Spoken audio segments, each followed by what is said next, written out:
कुछ कहने के लिए, कुछ सीखने के लिए और कुछ आचरण करने के लिए। तो सही है, मैंने पहले भी कहा है, बुद्ध गुण अनंत हैं। मेरे जैसे तुच्छ मानव उनके गुणों का क्या संज्ञान कर सकेंगे? कोशिश भर कर सकते हैं हम, और कोशिश भर ही हम कर रहे हैं। हम बुद्ध गुणों का गुणगान 1 अक्टूबर 20 से चालू किया है, जो अनवरत रूप से आपके सामने आ रहे हैं। कोशिश कर रहे हैं बुद्ध को समझने की, आप सभी के साथ हैं। तो आपको हमने बताया, बुद्ध गुणों से परिचित कराया, पहले 9 गुण जो बुद्ध के बताए गए हैं उनसे परिचित कराया, और हम बुद्धत्व के रास्ते पर अब हमको ये चौथा प्रवचन है। भगवान बुद्ध नहीं थे, उससे पहले सिद्धार्थ गौतम थे। 6 साल की कठिन तपस्या के बाद भी कुछ प्रकाश नहीं मिला उनको, तो उन्होंने अपना काय क्लेश का जीवन त्याग दिया, और काय क्लेश का जीवन त्याग करके उन्होंने मध्यम मार्ग का रास्ता पकड़ा, और वेला छोड़ दिया, जंगल में अंदर घुस गए।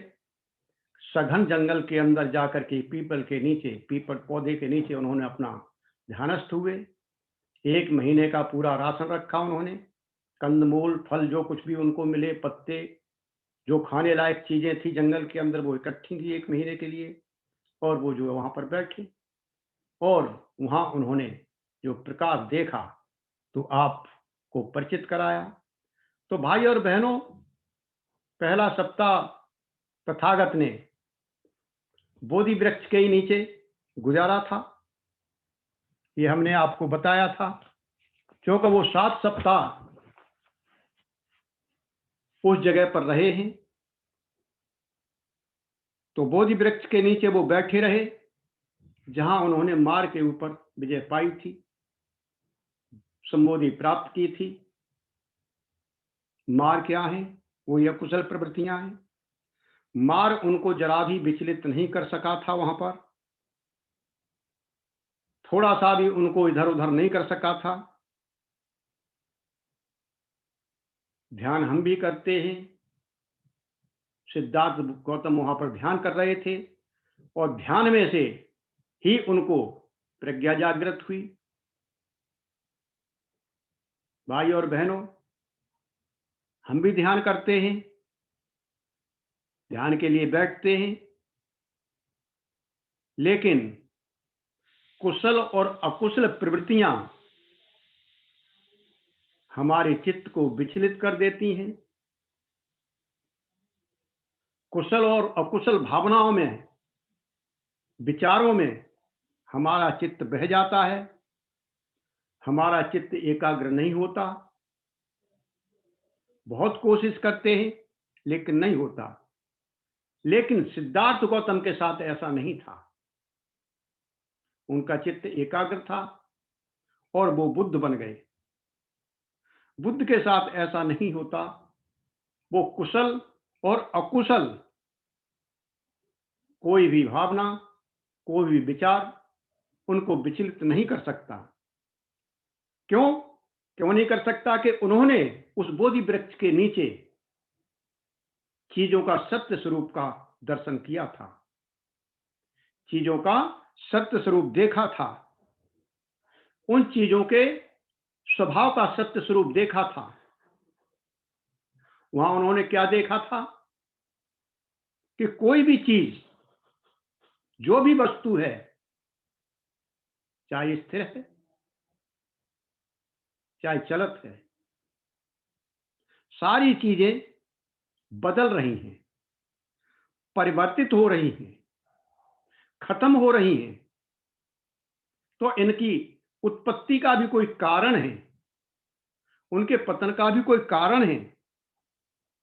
वो किसी न किसी कारणवश कोई न कोई परिस्थिति बस वो उत्पन्न हो रही हैं और नष्ट हो रही हैं। भाई और बहनों, जब हम बुद्धत्व की तरफ चढ़ते हैं तो ऊर्ध्वाकार चक्राकार मार्ग के अंदर जो यथाभूत ज्ञान दर्शन दिया गया है वो यही है, बुद्धत्व के इस पार्ट का हिस्सा है। इस हिस्से का वो जो है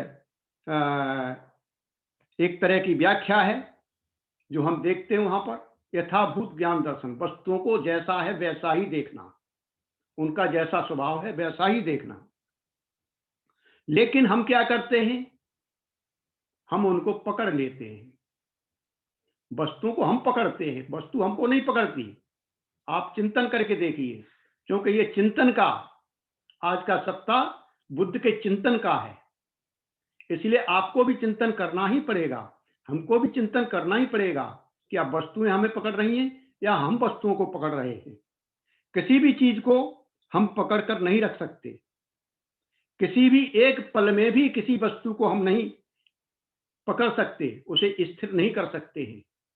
प्रतिपल प्रतिक्षण हर वस्तु बदल रही है, हर चीज बदल रही है। ये भगवान बुद्ध वहां पर देख रहे थे चीजों को। वो सोच रहे थे कि जितनी जल्दी इन चीजों को छोड़ दिया जाए उसी में सुख है, इसी में भलाई है, इसी में आनंद है। सही हो या गलत हो, तो बुद्ध बनने से पहले मैंने आपको बताया था कि सिद्धार्थ गौतम ने जब अवलोकन किया था कि मेरे चित्त के अंदर जितना भी अकुशल था, मेरे साथ जो कुछ भी अकुशल था वो तो पहले से ही नहीं था, लेकिन फिर भी मुझे बुद्धत्व लागा लाभ क्यों नहीं हो रहा, फिर भी मुझे ज्ञान क्यों नहीं मिल रहा है, क्यों नहीं मेरी प्रज्ञा जागृत हो रही, क्यों नहीं मुझे प्रकाश मिल पा रहा है, मार्ग क्यों नहीं मिल पा रहा है मुझे।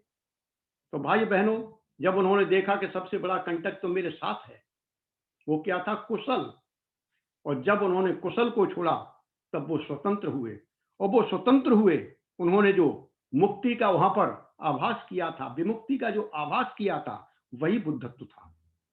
तो यह सही हो या गलत हो, कुशल हो या अकुशल हो, हमको सब कुछ छोड़ना है, और अंततः ये छोड़ना ही पड़ेगा, चाहे हम कितने भी उससे चुपटे। यह जो छोड़ने का जो भाव है, जो एहसास होता है, वो मुक्ति का भाव है। उसकी जो आभा है, जो चमक है, जो रश्मि है, बुद्ध वहां पर उसका एहसास कर रहे थे। बुद्ध वहां पर बैठे बैठे बोधि वृक्ष के नीचे उसका अनुभव ले रहे थे, आनंद ले रहे थे, उस आभा से पूरी तरह से रूबरू हो रहे थे, अपने अंदर समाहित कर रहे थे उस आभा को। दूसरे भाई और बहनों, दूसरे सप्ताह बुद्ध वहां से उठ करके, मैंने बताया था, जहां पर आप कहीं गए होंगे बोध गया में, तो जो टीला सा है उस समय टीला नहीं रहा होगा, वहां कोई वृक्ष होगा, पीपल का हो सकता है, किसी का भी हो सकता है, वहां कोई वृक्ष रहा होगा। उस वृक्ष के नीचे खड़े हुए, पलट करके बोधि वृक्ष की तरफ देखा और उसकी कृतज्ञता को व्यक्त किया।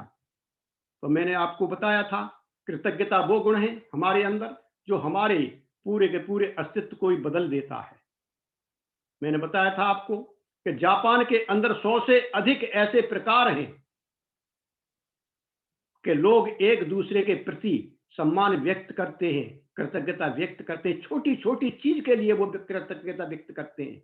वो चीज हमारे भारत से गायब हो गई, जो सबसे पहले भारत में थी, भारत से गायब हो गई।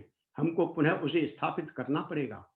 हम कृतज्ञता नहीं करते, छोटा छोटा भी अगर किसी ने हमारे साथ कुछ किया है तो हमें उसकी कृतज्ञता व्यक्त करनी चाहिए, हम नहीं करते, चले जाते हैं, अहंकार में होते हैं, मद में होते हैं, राग में होते हैं, द्वेष में होते हैं।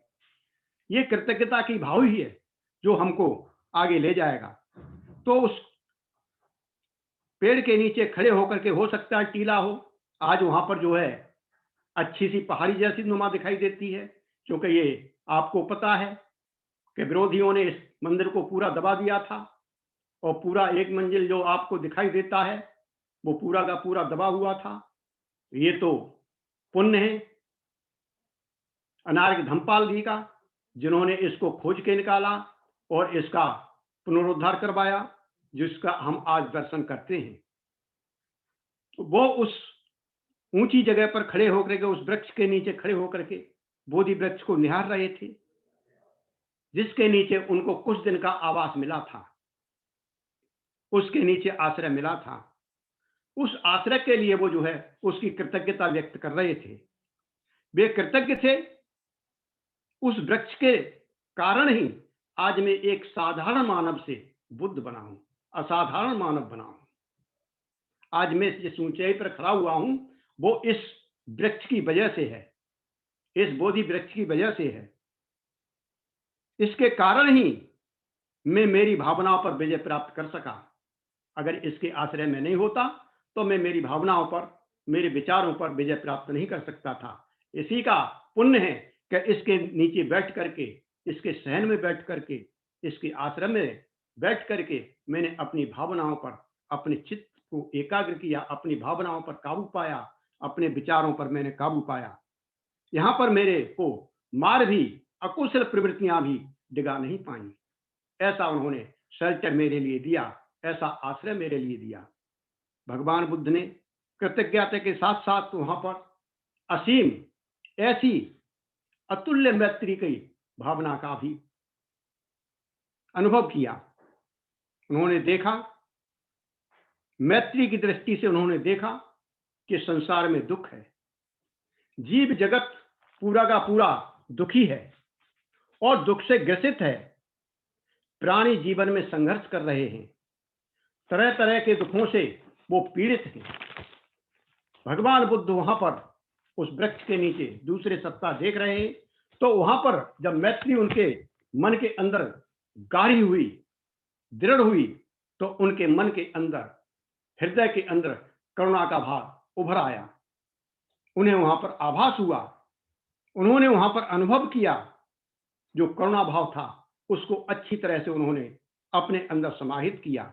वहां देखा कि प्राणी ही नहीं तो सुखी भी हैं, दुखी ही नहीं सुखी भी हैं और आनंदमय जीवन बिता रहे हैं।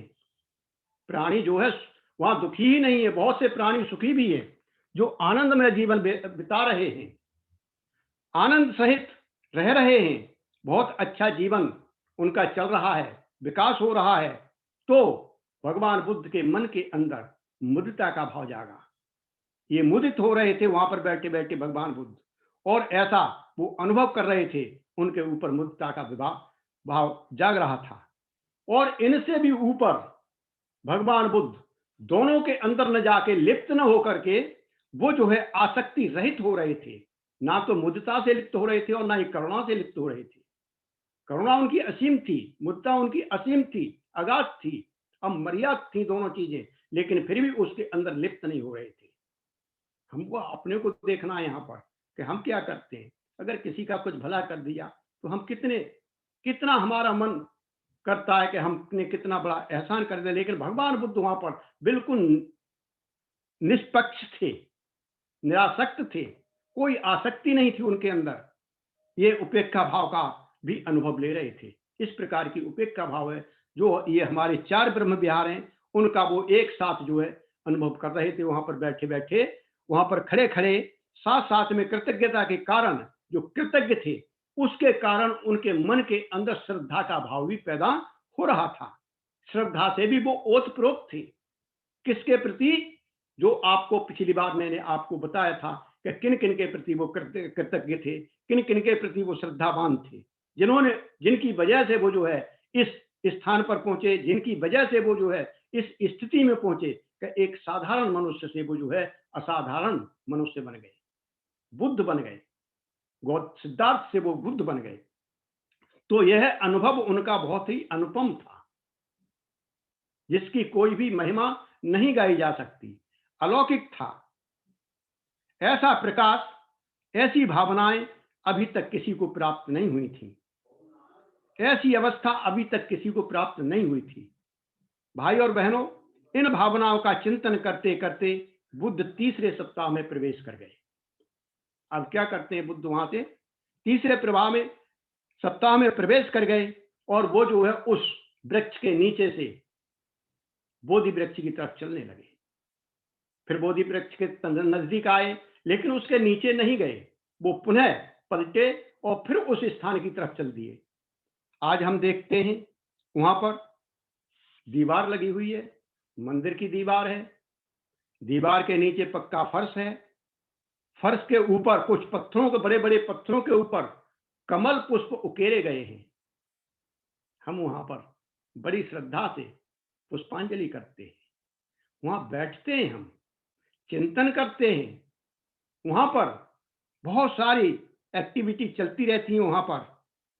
तो आज श्रद्धालु वहां पर जो जाते हैं, पुष्प चढ़ाते हैं, वहां पर बैठते हैं, चिंतन मनन करते हैं, ध्यान करते हैं, विभिन्न प्रकार से वहां पूजा करते हैं।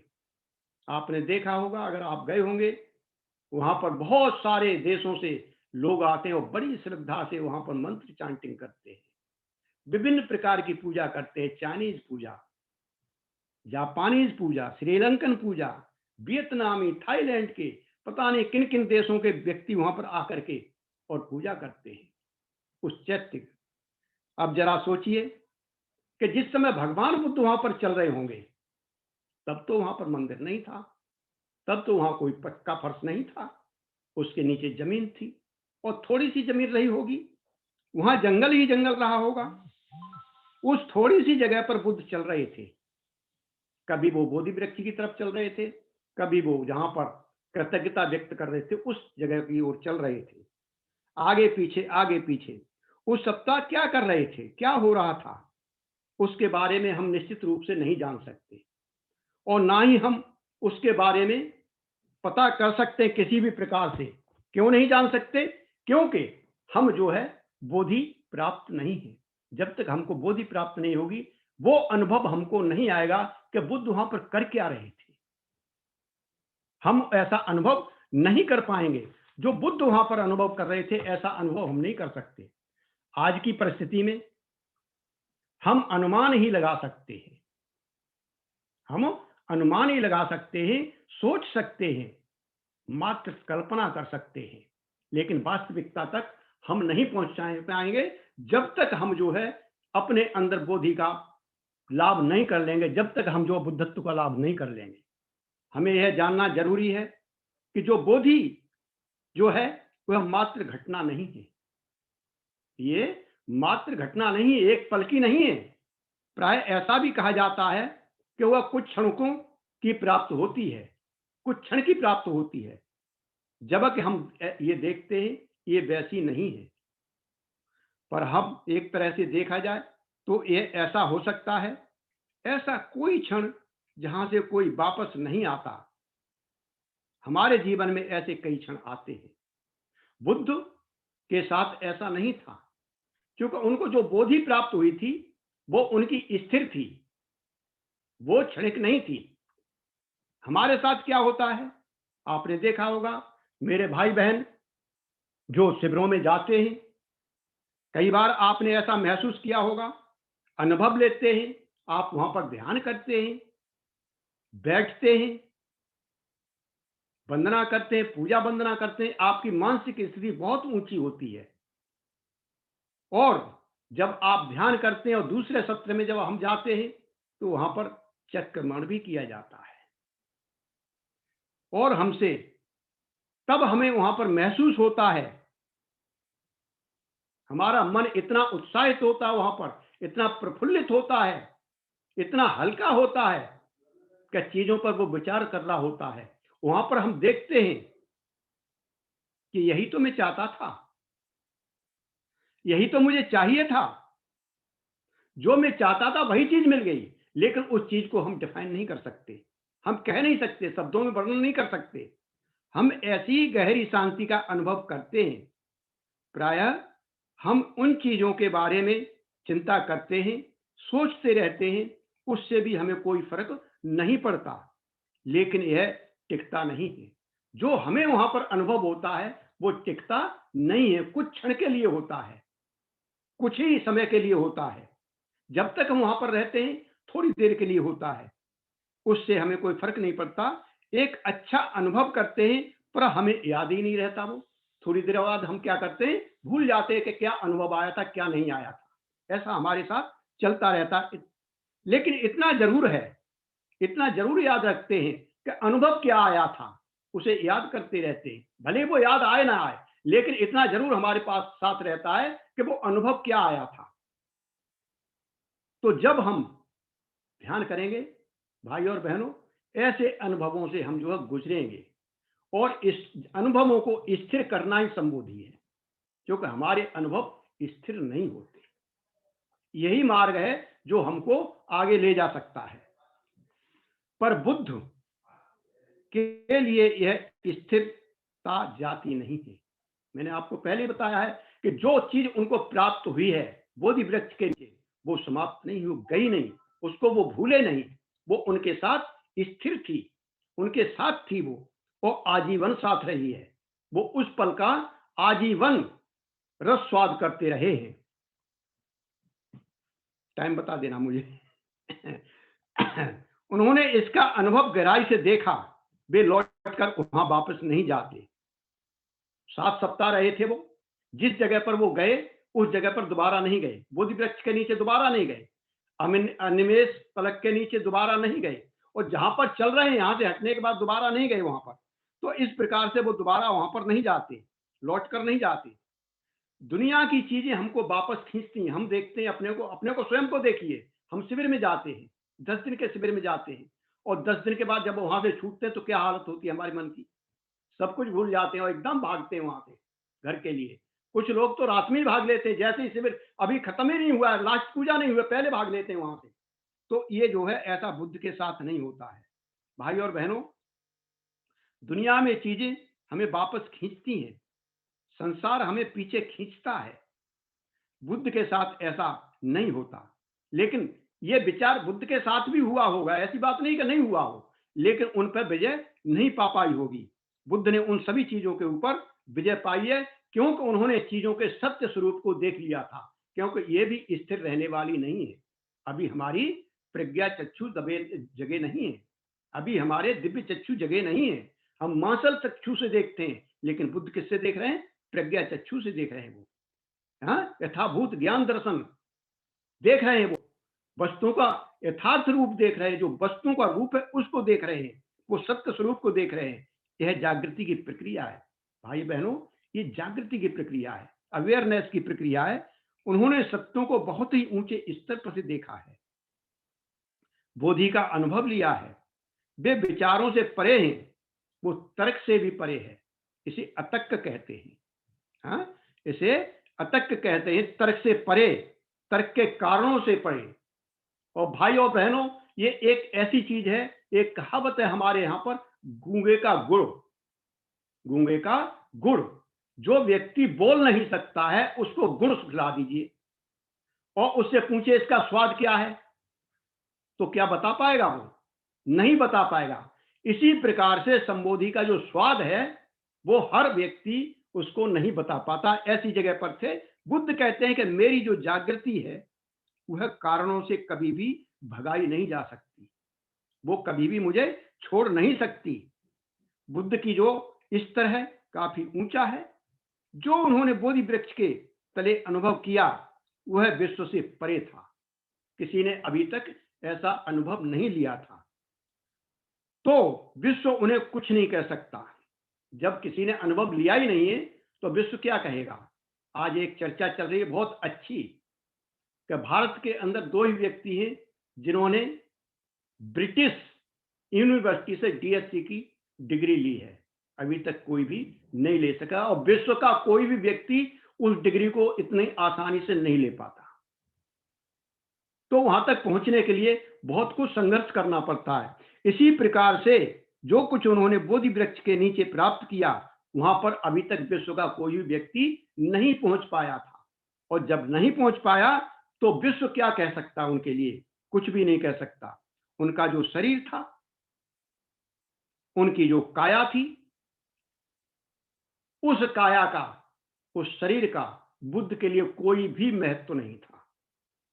वे मुक्त हो चुके थे, उनका चित्त बिल्कुल स्वतंत्र था, पूरी तरह से स्वतंत्र था।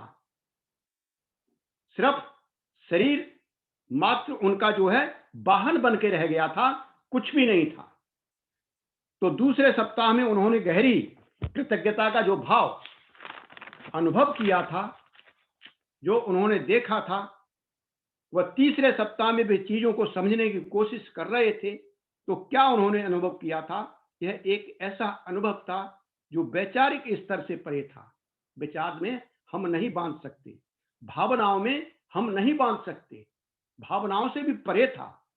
यह समय और काल के चक्र से भी परे था। पर बुद्ध किसी भी काल और समय के अंतराल में नहीं गए। बुद्ध किसी भी समय और काल के अंतराल में नहीं गए। हम ध्यान शिविरों में जाते हैं भाई और बहनों, हमारे मन में गहरा प्रभाव पड़ता है, अच्छे अनुभव आते हैं, साथ मिलकर ध्यान करते हैं। जो अनुभव आते हैं शायद उसके बारे में हम कभी सोचते भी नहीं हैं। कैसे कैसे अनुभव आते हैं, सोचने लगते हैं कि वापस जाने पर यह सोचना शुरू करते हैं कि मेरे जीवन का इतना इस पर क्या प्रभाव पड़ेगा, जो मेरे को अनुभव आया है इसका क्या प्रभाव पड़ेगा मेरे जीवन के ऊपर। पर हम अपने जीवन में शामिल नहीं कर पाते। जो अनुभव आए हैं उनको हम अपने जीवन में शामिल नहीं कर पाते हैं। यही कारण है कि हम लौट लौट के बार बार एक भव चक्र के चक्कर में फंसते रहते हैं।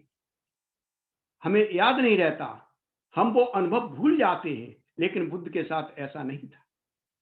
वे वहां पर जो अनुभव लिया था अपने आप में पूर्ण रूप से समा रहे थे, सम्मिलित करना चाहते थे। वो चल रहे थे जमीन पर। जिस प्रकार से पानी जमीन पर पड़ता है और धीरे धीरे रिसते हुए पेड़ की जड़ों में पहुंचता है और पेड़ को जो है लहलहाता है, उसको हरा भरा कर देता है, उसी प्रकार से भगवान तथागत बुद्ध उस तीसरे सप्ताह दोनों वृक्षों के बीच में चल रहे थे और उसको आत्मसात कर रहे थे। जो कुछ अनुभव उन्होंने लिया था बोधि वृक्ष के नीचे, और दूसरे सप्ताह वो उसको अपने में सम्मिलित करना चाहते थे, आत्मसात करना चाहते थे, उसको हजम करना चाहते थे। किस तरह से? बुद्ध आगे पीछे चल रहे थे, अपने आप में समा रहे थे, वे पूर्ण जागरूकता के साथ चल रहे थे। तो भाई और बहनों, जिस प्रकार से हम खाना खाते हैं और खाना पचाने के लिए हमको कुछ चलना पड़ता है, ये वैद्यक है। वैद्य यही कहते हैं कि खाना खाने के बाद कम से कम 1000 कदम तो आपको चलना ही चाहिए उसे पचाने के लिए। इसी प्रकार से जो कुछ बुद्ध ने वहां पर अनुभव किया था, तो तीसरे सप्ताह में बुद्ध वहां पर चल रहे थे और उसको पचा रहे थे पूर्ण जागरूकता के साथ। तो आप भी देख सकते हैं, बुद्ध कहते हैं, हमारे आध्यात्मिक गुरु भंते संग्रचित बहुत अच्छी बात कहते हैं कि आपके अंदर भी एक छोटा सा बुद्ध है, बुद्ध का रूप है। ये जितने भी गुण बताए जा रहे हैं, अगर उस बुद्ध रूप को आपने हवा पानी दे दिया, खाद दे दी, तो शायद आपके अंदर भी वो बुद्ध जाग जाएगा, वो बुद्ध बढ़ जाएगा, उस बुद्ध की जो है विकास हो जाएगा, उस बुद्ध का विकास हो जाएगा। उधर ही बैठो।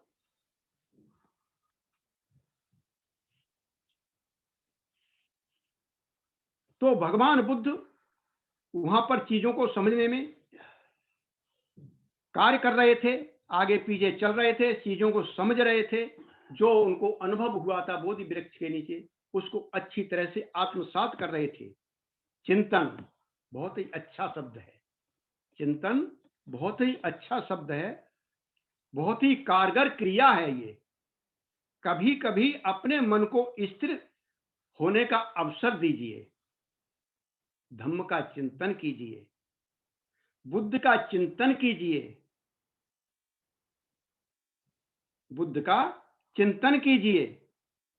चिंतन ही बौद्ध जीवन मार्ग का बहुत ही महत्वपूर्ण पहलू है, बहुत ही महत्वपूर्ण पहलू है। चिंतन हमको रास्ता बताता है बुद्धत्व का। तो बुद्ध वहां पर चिंतन कर रहे थे तीसरे सप्ताह, आगे पीछे चलते हुए। तो वो अनुभव कर रहे थे, अपने अनुभव को आत्मसात कर रहे थे।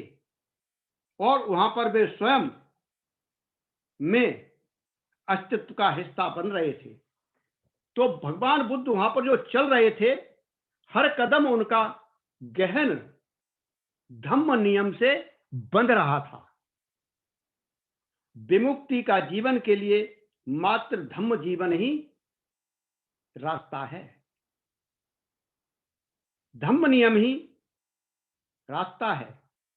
धम्म नियम ही व्यक्ति को विमुक्ति के मार्ग पर अग्रसर कर सकता है। तो धम्म नियम क्या है, वो आप आगे पढ़ेंगे। हो सकता है अगले सप्ताह वाले में आएगा ये, उस समय बताऊंगा, क्योंकि अभी बताऊंगा तो टाइम बहुत हो जाएगा। धम्म नियम ही मानव जीवन की सबसे बड़ी घटना थी। ये धम्म नियम ही था जिसने सिद्धार्थ को बुद्ध बना दिया। ये धम्म नियम ही था जिसने उस समय अलौकिक घटना घटी थी जब बुद्धत्व लाभ सिद्धार्थ गौतम ने किया था। वो बुद्ध बन गए थे। उनका हर कदम संयमित था, हर कदम धम्म नियम से बंध रहा था। हर कदम जो भी उठ रहा था, जो भी रख रहे थे, वो एक एक धम्म नियम में बंध रहे थे। बुद्ध कर्म नियम से परे थे। कर्म उनके लिए कुछ भी नहीं था। वहां पर भव चक्र का मार्ग जो है वो तोड़ चुके थे और ऊर्ध्वगामी चक्राकर मार्ग के ऊपर उनके कदम चल रहे थे। धम्म नियम ही ऐसा मंत्र है जो मनुष्य के भविष्य को तय करता है। भाई और बहनों, ये धम्म नियम ही है जिसका वो भगवान बुद्ध तीसरे हफ्ते आनंद ले रहे थे, बोधि वृक्ष के बीच में चलते हुए और अनिमेष पलक के बीच में चलते हुए वहां पर अनुभव ले रहे थे। वो आनंद ले रहे थे और बहुत ही अच्छी तरह से उसको आत्मसात कर रहे थे। तो आज मैंने आपको कुछ बात बताई है, यहाँ पर कोशिश की है मैंने आपसे कुछ बातें शेयर करने के लिए। अब जो आज हम वहां पर देखते हैं उसको रत्न चक्रमण चैत्य कहा जाता है।